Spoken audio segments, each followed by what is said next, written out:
ரொம்ப நாள் நம்ம காத்திருந்த வெப் சீரிஸ் நம்ம ஸ்ட்ரேஞ்சர் திங்ஸோட 5ஓட சீசன் வந்து ரிலீஸ் ஆயிருக்கு. நெட்ஃபிளிக்ஸ்ல இருந்து மொத்தம் 4 எபிசோட்ல வந்து 4 எபிசோட பார்க்கும்போது தாறுமாறான சம்பவம் பார்த்தாங்க. ஃபர்ஸ்ட் எபிசோட கதை என்னன்னா, நம்ம வேகனா வந்து வில்லியம் எப்படி இந்த கட்டுப்பாட்டுக்குள்ள கொண்டு வந்தாங்க அப்படின்னு சொல்லி காமிச்சுக்கிட்டு இருக்கும்போது, அப்புறம் நம்ம வளர்க்கப்பட்ட மாதிரியே அப்புறம் நம்ம நான்சி ஃபேமிலி ஒரு பக்கத்துல காமிச்சுக்கிட்டு இருக்கும்போது, ஸ்கூல்ல ஒவ்வொரு ஆளுக்கு ஒவ்வொரு வேலையெல்லாம் பார்த்துக்கிட்டு இருக்கும்போது நம்ம ராபின் நம்ம ஸ்டீவ் ஒரு பக்கத்துல காமிச்சு வந்து நம்ம ராபின் வந்து ஒரு பக்கத்துல வந்து எப்படி சொல்ற ரொம்ப கிண்டலா ராணுவத்தை பத்தி ரொம்ப கிண்டலா மட்டமா பேசிக்கிட்டு இருக்கா. மட்டமா பேசுறதுனால திடீர்னு பார்த்தா ஒரு சிக்னல் ஒரு பக்கத்துல கட்டாயிடும்.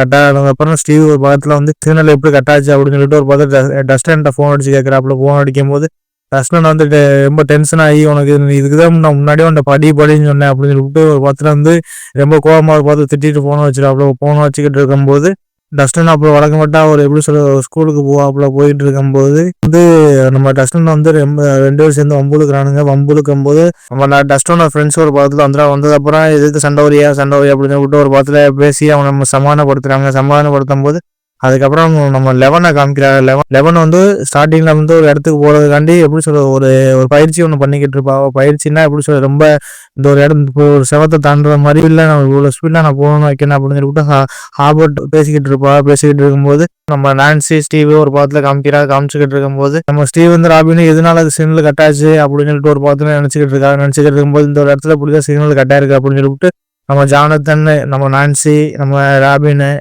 எல்லாரும் அந்த இடத்துக்கு போறாங்க. அந்த சிக்னல்ல போய் சரி செய்யற மாதிரி ஒரு 2 பேத்துக்கு நம்ம ஜானத்தனுக்கும் நம்ம ஸ்டீவுக்கும் ஒரு பக்கத்துல ஒரு போட்டி ஒன்று வர மாதிரி வந்திருக்கு. யார் ஃபர்ஸ்ட் போறாங்க அப்படின்னு சொல்லிட்டு 2 பேத்துக்கு ஒரு போட்டி மாதிரி வந்திருக்கு. இதை பார்த்து நம்ம ராபின் எதனால இப்படிலாம் பண்றாங்க அப்படின்னு சொல்லிட்டு ஒரு பக்கத்துல காமெடியா பேசிக்கிட்டு இருக்கும்போது அதுக்கப்புறம் நம்ம ஸ்டீவ் ஒரு பக்கத்துல சொல்லாப்புல மறுபடியும் வேணா கொல்ல போறோமா, அவன் நாட்டுல சும்மா தானே இருக்கான், எதுக்கு நம்ம அவனை போய் டிஸ்டர்ப் பண்றோம் அப்படின்னு சொல்லிட்டு நம்ம ஸ்டீவ் ஒரு பாத்துல காமெடியா பேசுவாப்ல. அதுவே நமக்கு ஒரு பாத்துல தோணும், ஆமா இவங்க எதுக்கு இப்படி பண்றாங்க அப்படின்னு நமக்கே தோணுச்சு. வேணா அவர் ஒரு பக்கத்துல இருக்காப்புல, எதுக்குனால இவங்க டிஸ்டர்ப் பண்றாங்க அப்படின்னு நமக்கு ஒரு பக்கத்துல தோணுச்சு. ஒரு சாங் கை காலையும் வச்சுட்டு சும்மா இருக்க மாட்டேலடா அப்படின்னு நமக்கே தோணுச்சு. அதுக்கப்புறம் நம்ம வில்லி டஸ்டன் எல்லாமே ஃப்ரெண்ட்ஸை கிட்ட 4 பேர் சேர்ந்து ஒரு பக்கத்துல வந்து ஒரு பிளான போறேன், இப்படி பண்ணுவோம் அப்படின்னு சொல்லிட்டு. ஆனா வில்லிக்கு திடீர்னு பார்த்தா ஒரு விஷன் ஒன்று தோணுது. அது எப்படி சொன்னா ஏதோ ஒரு சம்பவம் நடக்க போகுது அப்படின்னு சொல்லிட்டு அதுக்கப்புறம் தெரியுது. அதுக்கப்புறம் ஹோலின்னு ஒரு கேரக்டர் ஒன்று, அவ வந்து நான்சியோட தங்கச்சி இருப்பா. அவ தங்கச்சி எப்படின்னா யாருமே இல்லாத இடத்துல அவங்க தனியா போய் பேசுற மாதிரி காமிச்சிருப்பாங்க. பேசிக்கிட்டு இருக்கும்போது அப்புறம் ராணுவ தளத்துல கீன்னு ஒரு கேரக்டர் ஒன்று காமிக்க, அவதான் அந்த எண்டா இருப்பாங்க. அவங்க எப்படி ஏதோ ஒரு ஆராய்ச்சி பண்ற மாதிரி காமிச்சுக்கிட்டு இருக்கும்போது ரொம்ப கொடூரமான செயல்லாம் செஞ்சுக்கிட்டு இருக்க மாதிரி காமிப்பாங்க. ஆனா மெயினா நம்ம லெவனை தேடிதான் எப்படியாச்சும் லெவனை கண்டுபிடிக்கும் போது அதுக்கப்புறம் நம்ம ஹார்பரோட லவ்வரு நம்ம லெவனை ஒரு பாத்துல வந்து நீ இப்படிலாம் பண்ணாதே வைக்காதே அப்படின்னு சொல்லிட்டு அவங்க ஃபேமிலிக்குள்ள ஏதோ ஒரு பிரச்சனை ஒரு பாத்துல போயிட்டு இருக்கும்போது நம்ம டஸ்டன் பிரச்சனை பண்ணி இருந்த அந்த 2 பேரும் வந்து நம்ம டஸ்டன் வந்து ஒரு சம்பவம் பண்ணிருப்பா. சேஃப்டி லாக்கர்ல வந்து இது பாம்பு ஒன்று மலைப்பாம்பு ஒன்று வச்சுட்டு போயிடும் நம்ம டஸ்டன். அது ரொம்ப பயந்து ரொம்ப டென்ஷன் ஆயிரும். அதுக்கப்புறம் நம்ம ஹாலியும் மைக்கிளும் ஒரு பாத்துல பேசிக்கிட்டு இருக்கும்போது எனக்கு இந்த மாதிரி ஒரு விஷன் தோணுது வைக்குது அப்படின்னு சொல்லிக்கிட்டு இருக்கா. இதெல்லாம் நீ கண்டுக்காத வைக்காத அப்படின்னு சொல்லிட்டு நம்ம மைக் ஒரு பாத்துல பேசிக்கிட்டு இருக்கு. டஸ்டன் வந்து எப்படி சுடுகாடு மாதிரி ஒன்று இருக்கு. அந்த சுடுகாட்டுல இருந்து நின்றுகிட்டு இருக்காப்புல. திடீர்னு வந்து டஸ்டன் மம்புலத்தை வந்து பயலூர் எல்லாத்தையும் கூட்டிட்டு நம்ம டஸ்டன் போடுன்னு போட்டதுக்கு அப்புறம் மயங்கி விழுந்துறாப்புல. அதுக்கப்புறம் நம்ம லெவனு நம்ம மைக்கு ஒரு பக்கத்துல அவளுக்கு ஒரு பக்கத்துல லவ் போர்ஷன் போற மாதிரி ஒரு பக்கத்துல சீன் போயிட்டு இருக்கும்போது இந்த ராணுவ அதிகாரிகள் எல்லாரும் சேர்ந்து அந்த வேகனா இருக்கிற இடத்துக்கு போறாங்க அப்படின்னு சொல்லிட்டு ஒரு பக்கத்துல தெரிய வருது. அதுக்கப்புறம் நம்ம ராபின் வந்து அந்த எல்லாத்துக்கும் சிக்னல் அனுப்பிடுவாங்க. இந்த மாதிரி ராணுவ தளத்துல நம்ம வேகனா இருக்கிற இடத்துக்கு ஒரு பக்கம் எல்லாரும் வைக்கிறா அப்படின்னு சொல்லிட்டு ஒரு பக்கத்துல விஷயம் தெரிஞ்சது அப்புறம் நம்ம லெவன் வந்து நான் போறேன் அப்படின்னு சொல்லுவாங்க. நம்ம ஹாபர் வந்து என்ன சொல்ல நான் போறேன், அதுக்கப்புறம் என்ன நடக்குன்னு பார்ப்போம் அப்படின்னு சொல்லிக்கிட்டு இருக்கும்போது நம்ம வில்லியமுக்கு ஒரு பக்கத்துல மாதிரி ஒண்ணு வந்துருது. என்ன எப்படின்னா யாரோ ஒரு ஆளை வந்து கொல்ல போறாங்க அப்படின்னு சொல்லிட்டு அவளுக்கு வந்து அந்த விஷன் மாதிரி அவருக்கு வந்துடும். அந்த மான்ஸ்டர் வந்து யாரோ ஒரு ஆளு கொல்ல போகுது அப்படின்னு சொல்லிட்டு ஒரு பக்கத்துல நம்ம வில்லிக்கு ஒரு பக்கத்துல தெரிய வருது. தெரிஞ்சது அப்புறம் அது யாரு நான்சி ஃபேமிலியா இருக்கு, அதுல யாரு கொல்ல போகுது அப்படின்னு சொல்லிட்டு நம்ம நான்சி ஒரு பக்கத்துல வந்துட்டு வீட்டுக்கு போகும்போது நம்ம ஹோலி வந்து ஒரு பக்கத்துல தூங்குறதுக்கு ஒரு பக்கத்துல நம்ம ஹோலி வந்து அந்த சின்ன பொண்ணு வந்து ரெடியா இருக்கும்போது அங்க அந்த எப்படி சொல்றது அந்த வீட்டை வளர்ந்துகிட்டு அந்த மான்ஸ்டர் வருது. அதே இந்த எபிசோடோட கதையா இருக்கு. ஆனா அந்த எபிசோடோட நம்ம ஹார்பர் வந்து ஒரு பக்கத்துல வந்து அந்த ஒரு இடத்துக்குள்ள போய் மாட்டிக்கிறாப்புல. அதுக்கப்புறம் நம்ம ஹீரோயினி என்ன பண்ணாங்க, அதுக்கப்புறம் இந்த சிக்னல் கிடைச்சிச்சா இல்லையா அப்படின்னு சொல்லிட்டு ஸ்டீவ் ஒரு பக்கத்துல தேடிக்கிட்டு இருப்பாங்க. அதுக்கப்புறம் அதுக்கப்புறம் நம்ம டஸ்டன் என்னடா ஆச்சு அப்படின்னு நமக்கே தோணுச்சு. ஏன்னா மயங்கிலேருந்து கடைசி வரை வரவே இல்லை அப்படின்னு நமக்கே தோணுச்சு. ஆனால் இந்த படத்துல நம்ம ஸ்டீவுக்கும் ஜானத்தனுக்கு ஒரு பார்த்து சண்டை வர மாதிரி சீனாக இருந்துச்சு. அதுக்கப்புறம் அவங்க 2 பேரும் ஒன்றா சேர்ந்து பேசுகிற சீன்லாம் பார்க்குறதுக்கு ரசிக்கும்படியாக இருந்துச்சு. அடுத்த எபிசோடு என்ன நடக்கும் பார்ப்போங்க. நம்ம 2வது எபிசோடு ஸ்டார்டிங்ல கதையை பார்க்கும்போது தக்காளி ஹோலியை வந்து அந்த மான்ஸ்டர் வந்து ரொம்ப எப்படி சொல்றது கொள்ற அளவுக்கு அந்த மான்ஸ்டர் ஒரு பக்கத்துல போகும். ஆனா நம்ம நான்சியோட அம்மாவும் நான்சியோட அப்பா ஒரு பக்கத்துல இருந்து வெளில இருப்பாப்புல. நம்ம நான்சியோட அம்மா வந்து ஒரு பக்கத்துல வந்து குளிக்கிறதுக்கு ரெடியா இருப்பாங்க. ரெடியா இருக்கும்போது அந்த மான்ஸ்டர் வந்து அந்த வீட்டை உடச்சிக்கிட்டு வந்துடும். டார்கெட்டா நம்ம ஹோலி வந்து எப்படியாச்சும் சின்ன பொண்ணை தேடி நம்ம மான்ஸ்டர் வந்து ஒரு பக்கத்துல போயிட்டு இருக்கும்போது இதுக்கெல்லாம் நம்ம ஒரு எப்படி முடிவு ஒன்று கட்டணமே சொல்லிவிட்டு நம்ம நான்சியோட அம்மா வந்து அந்த மிருகத்தை வந்து கொல்ல போகும்போது திடீர்னு பார்த்தா அந்த மிருகம் வந்து நம்ம நான்சியோட அம்மா வந்து வயிற்றுல ஒரு குத்து கழுத்துல ஒரு வெட்டை போட்டு காட்டில் போயிடும். அதுக்கப்புறம் ஹோலி ஒரு பாத்துல வந்து என்னாச்சுன்னு யாருக்குமே தெரியாது. நான்சி வந்து அம்மா இப்படி கிடக்கிறது ரத்த வெள்ளத்துல பார்த்து அப்புறம் நம்ம நான்சி வந்து ஒரு பக்கத்துல என்ன சொல்றதுன்னு தெரியாம ஹாஸ்பிட்டலுக்கு ஒரு பக்கத்துல கூட்டிட்டு போகும்போது நம்ம நான்சி ரொம்ப அழுதுகிட்டு ரொம்ப சோகமாக இருக்கா. எதனால இப்படி பண்ணா வச்சா அப்படின்னு சொல்லிட்டு ரொம்ப கவலையா நம்ம நான்சி ஒரு பக்கத்துல இருக்காங்க. மைக்கு நம்ம லூக்கஸ் எல்லாருமே சேர்ந்து இதுக்கெல்லாம் என்னதான் பண்றது எதனால இப்படி பண்ணா நம்ம ஹோலி வந்து எங்கே போனா ஏது போனா அப்படின்னு சொல்லிட்டு அந்த சின்ன பொண்ணு வந்து எங்கே போனா ஏது போனா நம்ம யாருக்குமே தெரியாது. ஆனா இது எப்படியாவது நம்ம கண்டுபிடிக்கணுமே அப்படின்னு சொல்லிட்டு ஒரு பக்கத்துல பேசிக்கிட்டு இருக்கும்போது நம்ம பிரான்ஸ் வீட்டுக்கு வந்து ராணுவ அதிகாரி ஒரு பக்கத்துல போயிட்டு இருக்கும்போது இதுல யாரு இப்படி பண்ணா வச்சா அப்படின்னு சொல்லிட்டு ஒரு பக்கத்துல போகும். அதுக்கப்புறம் நம்ம லெவன் ஒரு பக்கத்துல வந்து நம்ம வேகனா இருக்கிற இடத்துக்கு ஒரு பக்கத்துல போனதுக்கப்புறம் நம்ம ஹார்பரை ஒரு பக்கத்துல வந்து சந்திக்கிறாங்க. ஹார்பர் வந்து எதனால நீங்க வந்தா வச்ச அப்படின்னு சொல்லிட்டு ஒரு பக்கத்துல சொல்லிக்கிட்டு இருப்பாங்க. ஏன்னா உனக்கு எப்படி ராணுவத்தினால உனக்கு வந்து பாதுகாப்பே கிடையாது, உன்னை பார்த்தவொடனே ஒன்னு சுட்டு கொண்டுருவாங்க அப்படின்னு சொல்லிக்கிட்டு நம்ம ஹார்பரை வந்து சொல்லிக்கிட்டு இருக்கும்போது நம்ம வில்லியும் அம்மா ஒரு பக்கத்துல வந்து உனக்கு எதனால இப்படிலாம் பண்ணது ஆகுது அப்படின்னு சொல்லிட்டு வில்லியோட அம்மா வந்து நீ விட்டு நீ எங்கே போகக்கூடாது வைக்கக்கூடாது உனக்கு ஏதாச்சும் ஒன்று ஆயிடும் அப்படின்னு பயத்தோட இருக்கும்போது வில்லி வந்து எது இருந்தாலும் நான் இன்னும் பின்னாடியே வர முடியாதுமா எல்லாமே நான் பார்க்கணும் வைக்கணும் அப்படின்னு சொல்லிக்கிட்டு இருக்கும்போது அதுக்கப்புறம் நம்ம ஸ்டீவ் நம்ம ஜானத்தன் ஒரு காமிச்சுக்கிட்டு இருக்கும்போது ஒரு 2 பேத்துக்கு ஒரு பாதையில வாக்குவாதம் வருது. நீ என்ன ஆளை வந்து கரெக்ட் பண்ண பாக்குறியா நான்சியை கரெக்ட் பண்ண பாக்குறியான்னு சொல்லிட்டு ஒரு பாதையில பேசிக்கிட்டு இருக்கும்போது நம்ம ஸ்டீவ் வந்து மண்டைக்கு மூளைக்கு சம்பந்தம் இல்லாம ஒரு பாதையில பேசிக்கிட்டு நம்ம நான்சியோட பேசுவோம் அப்போ அப்படின்னு சொல்லிட்டு இருப்பாப்புல. ஜானத்தன் டென்ஷனா நீ அந்த டாபிக்கே விட்டுரு அப்படின்னு சொல்லிட்டு இருக்காப்புல. சைக்கிளோட ஒரு பக்கம் நம்ம டஸ்டன் வந்து நிக்கும் போது பார்த்தா ரொம்ப மூக்குல ரொம்ப ரத்த வெள்ளத்துல வந்து நிக்கும் போது நம்ம ஸ்டீவ் வந்து சொல்றாப்புல உனக்கு என்னாச்சு அப்படின்னு சொல்லி கேட்கும் போது நம்ம மரத்துல மோதி கீழே விழுந்துட்டு அப்படின்னு சொல்லி ஒரு பொய்ய ஒண்ணு போறாங்க. அதுக்கப்புறம் நம்ம ஹார்பர் நம்ம லெமன் ஒரு பாத்துல காமிச்சுக்கிட்டு ஒவ்வொரு பாத்துல வந்து ஒரு பாத்துல பேசிக்கிட்டு போறாங்க.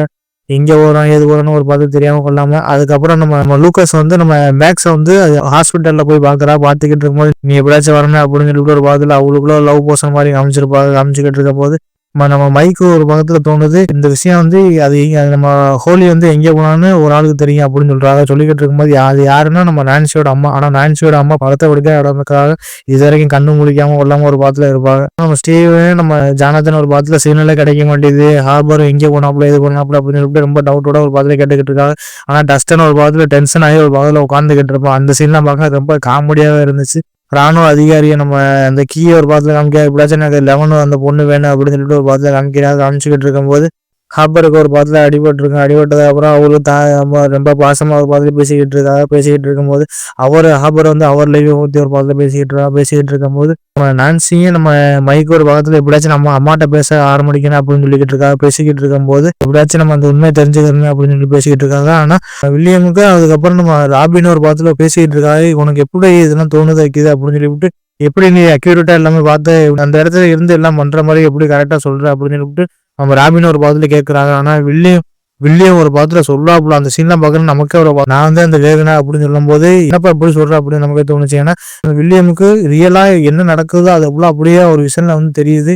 அது எப்படின்னு தெரியுதுன்னா அவர் எப்படி சொல்ற அந்த விஷயம் தெரியும் போது நம்ம வில்லியம் வந்து ஒரு பாத்துல வந்து நான் தான் இந்த வேகனா அப்படின்னு ஒரு பாத்துல எதனால சொல்ற அப்படின்னு தெரியல. ஆனா அதுக்கப்புறம் நம்ம ஹார்பரை நம்ம லெவன் ஒரு பக்கத்துல போயிட்டு ஒரு பக்கத்துல பேசிக்கிட்டு இருக்கும்போது ஒரு பெரிய செவர் ஒண்ணு வருது. அந்த செவர் எப்படின்னா கிட்டத்தட்ட எப்படி சொல்றது ரொம்ப அழுகி போன ஒரு செவர் மாதிரி ஒரு அமைச்சிருப்போம். அதை பார்க்கும்போது நமக்கு ஒரு பக்கத்துல கொமாட்டே இருந்துச்சு.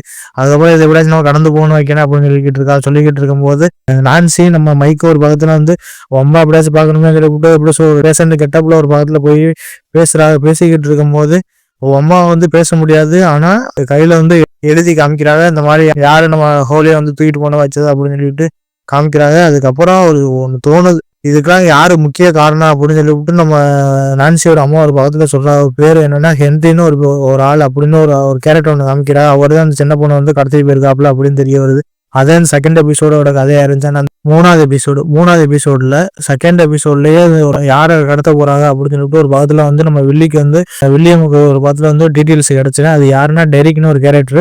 அந்த கேரக்டர் யாரு அப்படின்னு சொல்லிட்டு ஒரு பாகத்துல ஒரு கதை போயிட்டு இருக்கு. மூணாவது எபிசோட கதை எப்படி ஆரம்பிக்குதுன்னா நம்ம ஹாபரும் ஒரு பக்கத்துல லவனும் ஒரு பாகத்துல பேசிக்கிட்டு இருக்காங்க. எப்படியாச்சும் இந்த இடத்து ஒரு அழுகி போன செவர் மேல இதுக்கு மேல உள்ள நம்ம எப்படியாச்சும் போகணும் அப்படின்னு சொல்லிட்டு ஒரு பாகத்துல பேசிக்கிட்டு இருக்கும்போது திடீர்னு பார்த்தா ராணுவ அதிகாரி ஒரு பாகத்துல வந்துருவாங்க. ராணுவ அதிகாரி வந்து ஒரு மிஷின் மாதிரி ஒன்று இருக்கு. அது எப்படின்னா ஒரு கதிர்வீச்சு மாதிரி. அந்த கதிர்வீச்சு மாதிரி நம்ம லெவனுக்கு பட்டோன்னே எப்படி சொல்றது, எந்த ஒரு சக்தியும் வேலை செய்யாம ரொம்ப கதிர் வச்சு நம்ம லெவன் வந்து ஒரு பக்கத்துல கட்டுப்படுத்துக்கு அப்புறம் ஒரு நாள் எதுவுமே பண்ணாததுக்கப்புறம் ஒரு பாகத்துல வந்து ஹோலியை தேடி ஒரு எப்படி சொல்றது ஏகப்பட்டவே சுத்திக்கிட்டு இருப்போம். ஆனா ஹோலி வந்து ஒரு வீட்டுல வந்து நம்ம ஹென்ரியோட ஒரு பாகத்துல சந்தோஷமா என்ன பண்ண அந்த ஒவ்வொரு லைஃபும் நம்ம வாழ்ந்துகிட்டு இருக்க மாதிரி ஒரு பாகம் இந்த ஹோலி இந்த கேரக்டர் வந்து யாரோ பின் தொடர்ந்து வராங்க அப்படின்ற ஒரு பாகத்துல தெரிய வருது. அதுக்கப்புறம் நம்ம ஹாபர் ஒரு பாகத்துல காமிச்சுக்கிட்டு இருக்கும்போது அந்த கதிர்வீச்சு அந்த சவுண்டுனால நம்ம லெவன் ஒரு பாகத்துல எந்திரிக்க முடியாது, படுக்க ஒரு பாகத்துல இருக்காது. அப்புறம் அந்த செவர் மேல ராணுவ அதிகாரி ஒரு பாகத்துல வந்து இந்த இடத்துல யாரா இருந்தாங்க வச்சா அப்படின்னு அந்த ராணுவ அதிகாரி ஒரு பாகத்துல சொல்லிக்கிட்டு இருக்கும் போது ஹாபர் வந்து அந்த ராணுவ அதிகாரி மேல வந்து அட்டாக் பண்ணும்போது எல்லா ஃப்ரெண்ட்ஸும் சேர்ந்து ஒரு மீட்டிங் மாதிரி என்ன வச்சு ஹென்ரி வர்றதுக்கு முன்னாடி நம்ம எப்படியாச்சும் நம்ம டெரிக்கை நம்ம காப்பாற்றணும் வைக்கணும் அப்படின்னு சொல்லிட்டு ஒரு பிளான் ஒன்று போடுறாங்க. அந்த பிளானை பார்க்கவும் செம்ம இன்ட்ரெஸ்டிங்கா இருந்துச்சு. நம்ம டெரிக் வந்து தூங்குனா அந்த ஹென்ரி வந்து தூக்கிட்டு போயிடுவான். அவனை எப்படியாச்சும் நம்ம வந்து ஒரு டிராக்கர் மாதிரி ஒன்று இருக்கு, அதை எப்படி அவன் உடம்புல செலுத்தணும் அப்படின்னு சொல்லிவிட்டு நம்ம அங்கே உள்ள நம்ம டஸ்டன்ல இருந்து எல்லாமே பிளானை போட்டு நம்ம ஸ்டீவ்ல இருந்து எல்லாமே பிளானை போட்டு பண்ணிக்கிட்டு இருக்கும்போது அவனுக்கு எப்படி அந்த டிராக்கரை நம்ம அந்த மான்ஸ்டர் மேல எப்படியாச்சும் பொறுத்தனமே அப்படின்னு சொல்லிட்டு ஒரு பாத்துல சொல்லிக்கிட்டு இருக்கும்போது ஹோலி ஒரு பாத்துல காமிக்கிற ஹோலிக்கு ஒரு தபாலும் ஒன்று வந்திருக்கு, இந்த மாதிரி நீ ஒரு இடத்துக்கு வரணும் அப்படின்னு சொல்லிக்கிட்டு இருக்கும்போது ராணுவ அதிகாரி இதெல்லாம் யாரு பண்ணா அப்படின்னு சொல்லிட்டு ஒரு பாத்து சொல்லிக்கிட்டு இருக்கும்போது நம்ம ஹாபர் வந்து அங்கே ராணுவ அதிகாரி ஒரு ஆளை கூட்டிட்டு வந்து இதுக்கு முன்னாடி யாரு இருக்கா எவரு இருக்கா அப்படின்னு சொல்லிட்டு ஒரு பாகத்துல விசாரிச்சுக்கிட்டு இருக்கும்போது டெரிக் ஃபேமிலி வந்து எப்படின்னா யார்கிட்டையும் ஒரு பாகத்துல பேசவே மாட்டாங்க. டெரிக் அந்த குண்டனோட அக்கா ஒருத்தர் இருப்பா, ரொம்ப மண்டாகிறது பேசிக்கிட்டு இருப்பா. அதை பார்க்கும்போது நம்ம எரிக்காக அந்த ஃபேமிலியோட போய் ஃப்ரெண்ட்ஸா போய் சேர முடியும். ஆனா நம்ம டெரிக்கோட அக்காவுக்கும் நம்ம எரிக்காவுக்கும் ஒரு பாகத்துல ஆகாது. ஆனா நம்ம லூகாஸும் மைக்கோ ஒரு பாகத்துல வந்து எப்படியாச்சும் ஒரு இவ்வளவு எல்லாம் பண்ண முடியும் அப்படின்னு சொல்லிட்டு நம்ம எரிக்கா ஒரு பாகத்துல கூப்பிட்டு இருக்கும்போது ஒரு பாகத்துல வந்து சேர்ந்த பிளானுக்கு நான் ஒத்துக்கிறேன் அப்படின்னு சொல்லிக்கிட்டு இருக்கும்போது அதுக்கு தேவையான பொருட்களுக்குள்ள நம்ம மூராயின் அந்த ஒரு கேரக்டர் அந்த ஒரு காமெடி பீஸ் அவர்கிட்ட போய் இருக்கிற எல்லா ஸ்டாக்கையும் வாங்கி எப்படியாச்சும் அந்த ஒரு இடத்துக்கு நம்ம பெர்ஃபெக்டா எல்லாம் பண்ணணும் வைக்கணும் அப்படின்னு சொல்லிட்டு அவர்கிட்ட இருந்து வாங்கி ஒரு பாகத்துல ஒரு காமெடி அந்த சீன்லாம் போச்சு. ஹாப்பர் வந்து காமிக்கிறாப்புல அந்த எப்படி அந்த கடத்தின ராணுவ அதிகாரிகிட்ட வந்து உண்மையெல்லாம் வாங்குறாப்புல. ஆனால் அந்த ராணுவ அதிகாரி எதுவுமே சொல்லாம இருப்பாப்புல. இதை பார்த்தா நம்ம லெவன் வந்து எப்படியாச்சும் அவன் மண்டைக்குள்ள நம்ம அந்த ராணுவ அதிகாரி மண்டைக்குள்ள ஒரு பாத்துல ஊடுருவி பண்ணி இங்க என்ன நடக்குது அப்படின்னு ஒரு பாத்து தெரிஞ்சுக்கிட்டு இருக்கும்போது நம்ம ஹோலி ஒரு பாத்துல காமிக்கிறோம். ஹோலி வந்து ஒரு பாத்துல வந்து அந்த ஒரு லெட்டர் வந்ததுனால நம்ம எப்படியாச்சும் அந்த இடத்துக்கு போகணுமே அப்படின்னு சொல்லிட்டு ஒரு பாத்துல நினைச்சுக்கிட்டு இருக்கோம். ஆனா ஹென்ரி அந்த மான்ஸ்டரை வந்து அந்த வேற நீ எங்கேயுமே போக கூட வீட்டுக்குள்ள இருக்கணும் அப்படின்னு சொல்லிக்கிட்டு இருப்பாப்புல. ஆனா அது மீறி நம்ம ஹோலி வந்து ஒரு பாத்துல போகணுமோ வேணாமா அப்படின்னு சொல்லிட்டு யோசிச்சுட்டு இருக்காங்க. அதுக்கப்புறம் நம்ம எரிக்கா வந்து எப்படி ஒரு டின்னர் மாதிரி ஒன்று போறாங்க. டின்னர் மாதிரி போயிட்டு இருக்கும்போது அங்கே எப்படி சொல்றது நம்ம எரிக்காவும் ரொம்ப சண்டை மாதிரி ஒன்று வருது. சண்டை மாதிரி வரும்போது நம்ம ஃப்ரெண்ட்ஸ் நம்ம ஸ்டீவ் டஸ்டனு நம்ம மைக்கிள் நம்ம லூக்கஸ் எல்லாமே போட்டு ஒரு பிளானை ஒன்று போட்டு எப்படின்னா ஒரு மயக்கம் மருந்து மாதிரி ஒன்று கலந்து நம்ம டெரிக்கு ஃபேமிலிக்கு கொடுத்துக்கிட்டு இருக்கும்போது டெரிக்கை தேடி அந்த மான்ஸ்டர் வருது. அந்த மான்ஸ்டர் வந்து எங்க அந்த டெரிக்கு அப்படின்னு சொல்லி விட்டு நம்ம இங்க எப்படி சொல்ற எல்லாமே நம்ம பெர்ஃபெக்டா எல்லாமே வச்சிருந்தா நம்ம பசங்க எல்லாமே சேர்ந்து நம்ம அந்த மான்ஸ்டரை போட்டு அடிக்கிறாங்க. ஆனா டெரிக்கை வந்து ஒரு பாத்துல வந்து மான்ஸ்டரை ஓடுன்னு போட்டு அந்த மான்ஸ்டரை ஒரு பாத்துல விரட்டினது அப்புறம் நம்ம ஸ்டீவ் டஸ்டனு நம்ம வில்லியம் எல்லாருமே ஒரு பாத்துல கடத்தி வச்சுக்கிட்டு இருக்கும் போது அதுக்கப்புறம் நம்ம வில்லியம் ஒரு பாகத்தை சொல்றாப்புல அந்த மான்ஸ்டர் மறுபடியும் இங்கேயும் வந்துருச்சு அப்படின்னு சொல்லிட்டு இருக்காங்க. அதுக்கப்புறம் நம்ம ஹோலி ஒரு பாகத்தை காமிக்கிறாங்க. ஹோலி எப்படின்னா அந்த காட்டுக்கு அந்த ஹென்ரி போகக்கூடாதுன்னு சொல்லி காட்டுப்பகுதிக்கு நம்ம ஹோலி வந்து ஒரு பாகத்துல போனது அப்புறம் அங்கே யாரோ ஒரு பின் தொடர்ந்து யாரோ வந்து விரட்டி வர மாதிரி இருக்கு. ஆனா இங்க வேற லெவலில் ஒரு டுஸ்ட் ஒன்று வந்துச்சு கைஸ். அது யாருன்னா நம்ம மேக்ஸ் வந்து நம்ம ஹோலியை ஒரு பக்கத்தை சந்திக்கிறாங்க. அதான் இந்த எபிசோடோட கதையா இருந்துச்சு. எபிசோடு 4 டெரிக் வந்து ஒரு பக்கத்துல வந்து கடத்தப்பட்ட நிலையில இருப்பாப்புல. கடத்தப்பட்ட நிலையில அந்த ஒரு கேரக்டர் பார்க்கும்போது நமக்கே ஒரு பக்கத்துல ஆளு புசுன்னு இருப்பாங்க. எப்படி சொல்ற குண்டா அழகா ஆளு கியூட்டா இருப்பாப்புல அந்த எரிக்குன்னு அந்த கேரக்டர். அதுக்கப்புறம் இனி எதுக்கு கடத்தினே வச்சு அப்படின்னு சொல்லிட்டு ஒரு பாத்து சொல்லிக்கிட்டு இருக்கும்போது வில்லியமோட அம்மா வந்து ஒரு பாத்துல வந்து நான் எப்படி சொல்ல நீ கடத்துறதுக்கு ஒரு மிக ஒண்ணு வருது அப்படின்னு சொல்லிக்கிட்டு இருக்கும்போது சரி நான் அவங்க பேச்சை கேட்கறேன்னு சொல்லிவிட்டு நம்ம எரிக்க ஒரு பாத்துல வந்து நல்ல விதமா பேசி அங்கே வந்து தப்பிக்க பார்க்குறாங்க. தப்பிக்க பார்க்கும்போது திடீர்னு பார்த்தா வில்லியமுக்கு ஒரு பாத்துல தோணுது அந்த மான்ஸ்டர் இங்கேயும் வருது அப்படின்னு சொல்லிட்டு தெரிஞ்சுக்கிறது. அப்புறம் நம்ம டெரிக் ஒரு பாத்துல நம்ப மாட்டாங்க, மான்ஸ்டர்லாம் எதுவுமே இல்லை அப்படின்னு சொல்லிட்டு என்னைக்கு எதுக்கு கடத்துது வைக்குது அப்படின்னு சொல்லிட்டு தோணும் போது நம்ம டெரிக்கை தேடி அந்த மான்ஸ்டர் வருது. இதை பார்த்து நம்ம டெரிக் வந்து ஒரு பாத்துல நம்ம டெரிக் வந்து நடுங்கி போயிடுவாப்புல. நடுங்கி போனதுக்கப்புறம் சரி இனிமே நம்ம பேச்ச கேட்குறேன் அப்படின்னு சொல்லிட்டு இருக்காப்புல. அதுக்கப்புறம் அந்த மான்ஸ்டர் எங்கே போகுது அப்படின்னு சொல்லிவிட்டு நம்ம டஸ்டானு ஜானாத்தானு நம்ம ஸ்டீவ் ஒரு பாத்துல போயிட்டு இருக்கும்போது ஹேக்கர் எங்கே போகுது அங்கே இடத்துக்கு போயிடறாங்க. போகும்போது வேகனா இருக்கிற இடத்துக்கு ஒரு பக்கத்துல போயிடறாங்க. ஸ்டீவ் நம்ம ஜானாத்தான் நம்ம டஸ்டன் அந்த ஒரு இடத்துக்கு போயிட்டு இருக்கும்போது அங்கே ஒரு பக்கத்துல வந்து எங்க இருக்கீ எது இருக்கீங்கன்னு சொல்லிவிட்டு நம்ம ஹாபருக்கு ஒரு பக்கத்துல தகவல் போயிருது. நீங்க எங்க இருக்கீங்க, நான் அந்த மாதிரி இந்த ஒரு இடத்துல இருக்கோம் வைக்கிறோம் அப்படி டஸ்டன் வந்து சொல்லிடுறாப்புல. உங்களை யாரும் இங்க வர சொன்னது அப்படின்னு சொல்லிவிட்டு நம்ம ஹார்பர் ஒரு பக்கத்துல சொல்லிக்கிட்டு இருப்பாப்புல. வில்லியம் ஒரு பக்கத்துல வந்து ஒரே யோசனையா இருக்கு, இதெல்லாம் எதனால இந்த சின்ன பிள்ளைல எதுக்கு டார்கெட் பண்றாங்க அப்படின்னு சொல்லிட்டு அந்த ஒரு கட்டத்துல நமக்கு கதை புரிய வருது. எப்படின்னா ஹென்ரியா வந்து இருக்கிற ஊர்ல இருக்கிற எல்லா சின்ன பிள்ளை மனசுக்குள்ள பூ வந்து அந்த ஒரு நல்ல விதமா பேசி எல்லாமே நான் உனக்கு பண்றேன் அப்படின்னு சொல்லிவிட்டு இன்னொரு உலகத்துக்கு ஒன்று கூட்டிட்டு போயிடுவாப்புல. இதை தெரிஞ்சுக்கிட்டு நம்ம வில்லியம் வந்து எப்படியாவது நம்ம காப்பாற்றணும் வைக்கணுமே அப்படின்னு சொல்லிட்டு ஒரு பாத்துல யோசிக்கிற அளவுக்கு யோசிச்சுக்கிட்டு இருக்கும்போது திடீர்னு பார்த்தா ராணுவ அதிகாரி வந்து இருக்கிற எல்லா சின்ன பிள்ளைகளையும் இங்கே கூட்டிட்டு ஒரு பாதுகாப்பான முறையில் அந்த சின்ன பிள்ளைலாம் ஒரு பாத்துல கூட்டிட்டு போயிடுறாங்க. ஆனால் அந்த பெரிய டேஞ்சரான ஒரு இடத்துக்குள்ளேயே அந்த சின்ன பிள்ளையில ஒரு பாத்துல கூட்டிட்டு போயிடுறாங்க. இதை வில்லியமும் எல்லாருமே ஒரு பாத்துல இருந்து சின்ன பிள்ளையில காப்பாற்றணுமே வைக்கணுமே அப்படின்னு சொல்லிட்டு ரொம்ப பயப்படுவாங்க. ஏன்னா மாஸ்டர் இருக்கிற இடத்துல அந்த சின்ன பிள்ளையில போய் அடைச்சு வச்சிருப்பாங்க. எப்படியாச்சும் நம்ம அந்த சின்ன பிள்ளைகளும் காப்பாற்றணும் அப்படின்னு சொல்லிட்டு நம்ம எப்படி சொல்ல நம்ம வில்லியம் அம்மா நம்ம லூக்கஸ் ஒரு பக்கத்துல வந்து பாடுபடுறாங்க. இதுக்குள்ள உள்ள ஒரு ஆளை நம்ம அனுப்பணுமே அப்படின்னு சொல்லிவிட்டு நம்ம டெரிக்கை வந்து கையை காமிக்கிற. டெரிக்கை வந்து சரி நான் இனிமேல் உங்களுக்கு உதவி பண்றேன்னு சொல்லிவிட்டு டெரிக்கை வந்து ரொம்ப நல்ல விதமா ஸ்கூலே காணா அப்படின்னு சொல்லிவிட்டு ஒரு பக்கத்துல வந்து அவர் வாலண்டரியா போய் அந்த ராணுவ அதிகாரிகிட்ட அந்த குழந்தையில இருக்கிற இடத்துக்கு போயிடாப்புல. போயிட்டு இருக்கும்போது அங்கே பிளான போட்டு இந்த மாதிரி நான் கீழே இருந்து சுரங்க மாதிரி இருக்கு, நான் அதுல ஹோல்ஸ் போட்டு நான் சிறுக்கிற சின்ன பிள்ளைல எல்லாம் யாரும் மெயினான ஆளா அந்த ஆளுகளை ஃபுல்லா நம்ம காப்பாற்றும் அப்படின்னு சொல்லிட்டு பிளானை போட்டு போறாங்க. பிளானை போட்டு போகும்போது ஹோலியும் நம்ம மேக்ஸ் ஒரு பாகத்தை காமிச்சுக்கிட்டு இருக்கும்போது இது எப்படி நம்ம வீட்டுக்கு போகணும் வைக்கணும் அப்படின்னு ஹோலி ஒரு பாகத்தை சொல்லிக்கிட்டு இருக்கும்போது மேக்ஸ் சொல்றான் இது ஒரு கனவு உலகம், இதுல இருந்து நம்ம எப்பயுமே போக முடியாது, நம்ம கிட்ட ஒரு 3 வழி இருக்கு, 3 வழியில நம்ம கடந்து போகணும் வைக்கணும் அப்படின்னு சொல்லிக்கிட்டு இருக்காங்க. அதுக்கப்புறம் ஹோலி வந்து இதுக்கு மேலே நம்ம என்ன பண்றோம் இது பண்றோம் ஒரு பாகத்தை தெரியாம கொள்ளாம இருப்பாங்க. நம்ம ஹார்பர் நம்ம எல்லாமே ஒரு பக்கத்துல வந்து இந்த இடத்துக்கு நம்ம போகணும் வைக்கணும் அப்படின்னு சொல்லிட்டு ஒவ்வொரு பக்கத்துல பிளான போட்டுக்கிறதுக்காக ராணுவத்துல ஒன்று இடம் இருக்கு, அந்த இடத்துக்கு போனதுக்கப்புறம் நம்ம லெவன் வந்து அந்த ஒரு இடத்துக்கு தாண்டி எப்படியாச்சும் பறக்கிற சக்தி மாதிரி வந்து எப்படியாச்சும் அந்த இடத்துக்கு போயிடாங்க. அதுக்கப்புறம் ஹார்பரை ஒரு பாகத்துல வந்து அந்த ராணுவ தளத்துக்கு கூட்டிட்டு வந்துடுறாங்க. அதுக்கப்புறம் நம்ம எரிக்க வந்து எல்லா சின்ன பிள்ளைகளையும் நீங்க இந்த மாதிரி இப்படி இருக்கக்கூடாது வைக்கக்கூடாது, நம்ம ஏதாச்சும் போகணும் வைக்கணும், இதுக்கு மேலே இங்க இருந்தா உங்களுக்கு ஆபத்து அப்படின்னு சொல்லிக்கிட்டு நம்ம டெரிக் ஒரு பார்த்து சொல்லிக்கிட்டு இருக்காப்புல. ஆனா இங்க உள்ள குழந்தைகள்லாம் ஒரு 1-2 குழந்தைய நம்புங்க. நம்ம டஸ்டன் நம்ம ஸ்டீவ் நம்ம ஜானத்தன் நான்சி ஒரு பார்த்து பிளான போறாங்க. எப்படின்னா செவர் ஒண்ணு இருக்கு, அந்த சுவர் ஒண்ணு இருக்கு, அந்த சுவரை எப்படியே நம்ம தாண்டணும் வைக்கணுமே அப்படின்னு ஒரு பார்த்து யோசனை பண்ணிக்கிட்டு இருக்கும்போது நம்ம டஸ்டன் வந்து வேற லெவலில் பிளான போட்டு நம்ம ஸ்டீவை பார்த்து ஒரு பார்த்துல கேட்பாப்புல இதுக்கு தாண்டா நீ படிக்கணும் வைக்கணுமே அப்படின்னு சொல்லிக்கிட்டு இருக்கும்போது நம்ம ஹென்றி ஒரு பக்கத்துல வந்து காமிக்கிறாங்க. நம்ம ஹென்றி மேக்ஸ் ஒரு பக்கத்துல பின்தொடர்ந்து வரும்போது நம்ம ஹென்றி வந்து ஏன் இவ்வளவு சுகமா இருக்காங்க அப்படின்னு சொல்லிட்டு ஒரு பக்கத்துல வந்து காமிச்சுக்கிட்டு இருக்கும்போது நம்ம ஹார்பர் வந்து 3வது எபிசோட்ல வந்து ஒரு ராணுவ அதிகாரி வந்து கடத்தி வச்ச அந்த ராணுவ அதிகாரி வந்து ஒரு பக்கத்துல வந்து தப்பிச்சு ராணுவ தளத்துக்கு வந்து நம்ம கீட்ட வந்து சொல்லி கொடுத்துறான். இந்த மாதிரி கொள்றதுக்கு வந்துகிட்டு லெவன் ஹார்பர் ஒரு பக்கத்துல வந்துகிட்டு இருக்கா அப்படின்னு சொல்லிடுவாங்க. நம்ம டெரிக்கு ஒரு பக்கத்துல காமிக்கிறாங்க. நம்ம டெரிக்கு எப்படின்னா இருக்கிற எல்லா புள்ளைகளும் கன்ஃபியூஸ் பண்ணி ஒரு 5 புள்ளையில கீழே அண்டர் கிரவுண்ட் சுரங்கப்பாதையில வந்து கூட்டிட்டு வந்த ராணுவ அதிகாரிலாம் ஒரு பக்கத்துல தெரிஞ்சு வருது. கீழே யாரோ ஒரு பக்கத்துல உதவி பண்றாங்க, யாரு எவருன்னா ஒரு பக்கத்துல தெரிய வருது. தெரிஞ்ச வந்தது நம்ம டெரிக்கை போட்டு போலீஸ்காரங்கல இருந்து எல்லாமே அடின்னு அடிக்கிறாங்க. அடிச்சுக்கிட்டு இருக்கும்போது லெவன் ஹார்பர் ஒரு பக்கத்துல காமிக்கும் போது இதுமே நம்ம சும்மா விடக்கூடாது, நம்ம லாஸ்ட் இதான் ஃபைனல், நம்ம எப்படியாச்சும் முடிச்சாங்கன்னா நம்ம ஹார்பர் ஒரு பக்கத்துல போகும்போது சீனை பார்க்கும்போது நமக்கு ஒரு பக்கத்துல அழுக வந்துடும். ஹார்பர் மேல கரெக்டா உடம்பு ஃபுல்லா ஒரே பாம்பா வச்சுக்கிட்டு போவாப்புல. அது போய் நான் அதுக்கு மேலே வரமாட்டேன் வைக்க மாட்டேன் ஒரு பக்கத்துல சொல்லிட்டு போவாப்புல. சொல்லிட்டு இருக்கும்போது லெவன் ஒரு பக்கத்துல அழுது வச்சுட்டு போவாங்க. வாலெட் மாதிரி ஒன்று இருக்கு, அந்த வாலெட்ல வந்து யாரோ வச்சு அடைச்சு சித்திரவதை பண்றாங்க அப்படின்னு சொல்லிட்டு நம்ம லெவனுக்கு ஒரு பக்கத்துல தெரிய வருது. ஆனா தெரிஞ்சதுக்கப்புறம் ஒரு பெரிய டுஸ்ட், நம்ம இங்க அடைச்சு வச்சிருக்கிற ஆளு நம்ம லெவனோட தங்கச்சியை தான் அடைச்சு வச்சிருப்பாங்க. அதை பார்க்கும்போது தரமான ஒரு டுஸ்டா இருந்துச்சு. அதுக்கப்புறம் அவங்களை எப்படியாச்சும் நம்ம காப்பாற்றணும்னு சொல்லிட்டு நம்ம லெவன் ஒரு பக்கத்துல ஓடும் போது நம்ம லூக்கஸோட நம்ம மைக்கேலோட அம்மா ஒரு பக்கத்துல வந்து ராணுவ அதிகாரி ஒரு பக்கத்துல கைது பண்ணிக்கிட்டு இருக்கும்போது நம்ம வில்லியம் ஒரு பக்கத்துல வந்து எப்படி சொல்றது அவருக்கு ஒரு அறிகுறி, அந்த கழுத்துல ஒரு அறிகுறி மாதிரி ஒண்ணு வந்துடும். அந்த அறிகுறி வரும்போது கிட்டத்தட்ட ஏகப்பட்ட மான்ஸ்டர் வந்துடுது.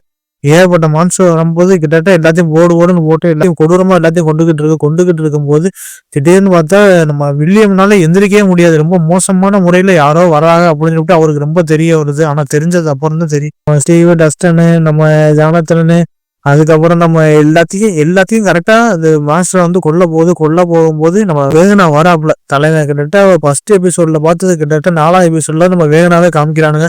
வேகனா பார்க்கும்போது ரொம்ப கொடூரமா ஒரு ஆளை காமிச்சுக்கிட்டு இருக்கும்போது நம்ம வேகனா வந்து ஓடுன்னு போட்டு எல்லாத்தையும் போட்டு கொலையா கொண்டு எடுத்துருது. அதுக்கப்புறம் நம்ம வில்லியம்மா போய் நம்ம வேகனா வந்து ஒரு படத்தை மீட் பண்ணிக்கிட்டு இருக்கும்போது உனக்கு எனக்கு என்ன ஒரு வித்தியாசம், உனக்கு நான் தேர்ந்தெடுத்த முதல் குழந்தை நீதான் அப்படின்னு சொல்லிவிட்டு ஒரு பார்த்து சொல்லிட்டு இருக்காரு. இதுக்கு மேல நான் இப்படித்தான் பண்ணுவேன் அப்படின்னு சொல்லிட்டு வேகனா வந்து ஒரு பாத்துல நம்ம வில்லியம்மா போய் நம்ம எரிஞ்சிட்டு ஒரு பாத்துல போயிட்டே இருக்கும்போது வில்லியமுக்கு ஒரு பாத்துல வந்து ஒரு சக்தி ஒன்று வந்துருது. மான்ஸ்டரையும் கொல்லக்கூடிய சக்தி ஒன்று நம்ம வில்லியமுக்கு வந்துருது.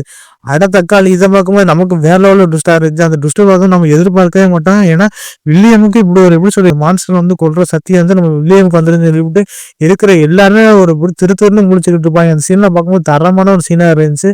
அதே அந்த எபிசோடோட கதையா இருந்துச்சு. ஆனா அந்த சீசனை பார்க்கும்போது தக்காளி 5வது சீசன் வேற லெவலில் கொடுத்துருக்கானுங்க. வில்லியமுக்கு இப்படி ஒரு சக்தி ஒன்று இப்போ புதுசா ஒன்று வந்திருக்கு. அதை பார்க்கும்போது செம்ம இன்ட்ரெஸ்டிங்கா இருந்துச்சு. சீசன்ல நம்ம வில்லியம் தான் இதுல ஹீரோவே நம்ம பார்க்கும்போது. ஆனா அது பார்க்கும்போது செம்ம இன்ட்ரெஸ்ட் வில்லியம் கேரக்டர் பார்க்கும்போது அடுத்து என்ன நடக்க போகுது அப்படின்னு நமக்கு தோணுச்சு. மித்தபடி இந்த ஒரு வெப்சீரிஸா ஒரு தரமான ஒரு வெப்சீரிஸா இருந்துச்சு. கண்டிப்பா 4 எபிசோட கிட்டத்தட்ட ஒரு 4 கரெக்டா ஒரு 5 மணி நேரத்துக்கிட்ட இருக்கு. 5 மணி நேரத்துக்கிட்ட எப்படி போச்சுன்னே தெரியல.